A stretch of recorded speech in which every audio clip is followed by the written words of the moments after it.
It is Crystal with Pineapple Papers, and it is day 13 of Christy's Beautiful Life 30 Days of Sketches round 18. And today's exclusive sketch is brought to us by Susan Ingersol. And it's a beautiful, to me it looks hand-drawn, but I'm thinking maybe not. So she's got a large photo. She says it should be a 5x7, which works out good because I have this 5x7 photo of my daughter. These are her tennis pictures from this year. Amazingly, I got them before she finished the year. Last year's tennis pictures, I think I got at the beginning of this tennis season. So super excited to get these. They were sitting right there. I knew it at 5x7. So I'm going to go ahead and use that. I matted it in some white cardstock, and then it's got a larger mat behind it as well. And so I'm going to use this floral paper. I'm going to go ahead and gut the floral paper and just use the inside piece to be that large mat. And then she's got a frame up in the right upper hand corner. I am not going to do that. I'm going to go ahead and let the florals on this background paper. This is a Hip Kit Club collection, and just trying to go through some old stash. And so I'm going to go ahead and let that kind of be the frame aspect to it. Now, it does call for 4 2x2 photos over to the left-hand side as well. She didn't play very much, and so the only 2 other pictures I have of her playing tennis I have already scrapbooked. So with this packet, it came with wallet-sized pictures. And to be honest, I'm absolutely terrible about giving away these wallet-sized photos. So I figured, well, I will just use, at first I thought I'd use all 4 of them, but I didn't want to cut them down to 2x2. So I just trimmed them down, and I'm going to use 3 of them instead.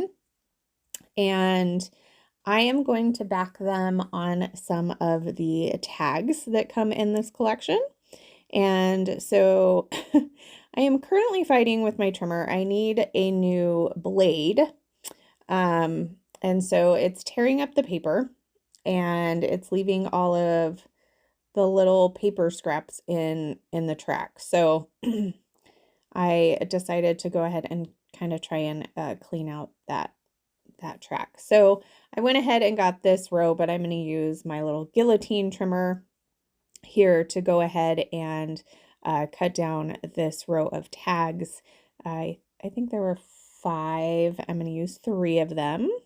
And so I'll trim off the edges, and then I will also take my hole punch and just cut holes, which I didn't add any twine, so I probably didn't need to do that, but I like to go ahead and pop the holes out initially.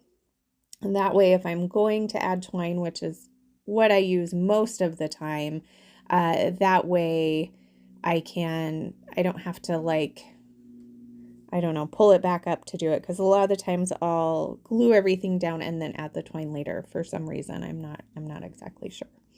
So I do have to trim down my photos just a little bit. I think I trimmed them down to 3x2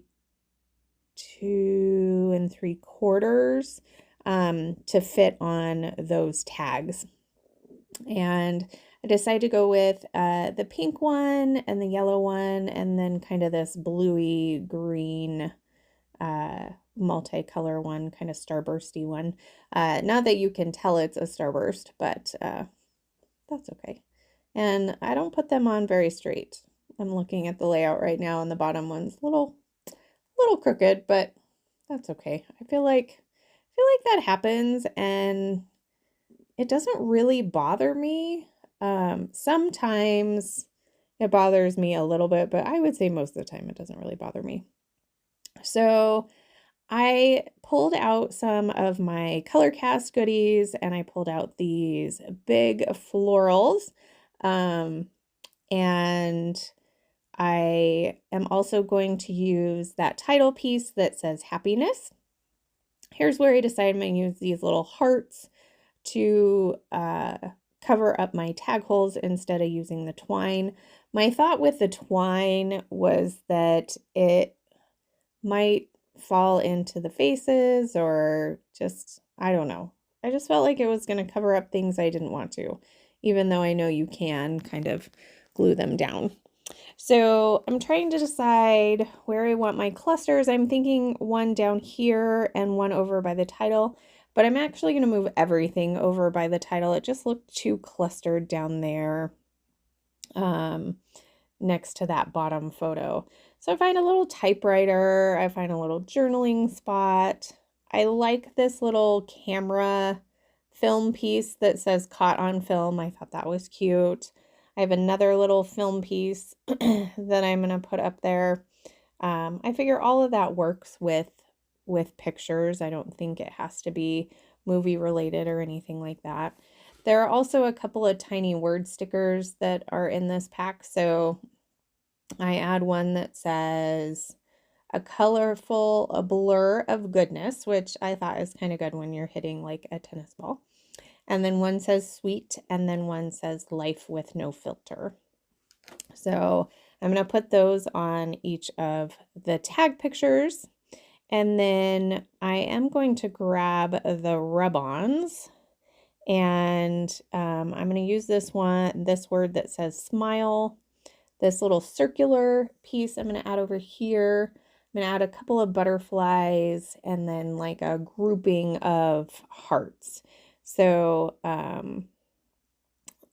the layout itself is very busy, where if you look at the sketch, it seems very simple, but I think you can definitely see where the inspiration came from the sketch, and I do like how it turns out, and I am kind of excited to get 4 of the pictures on here, even though they're all 4 the same. I think it's okay.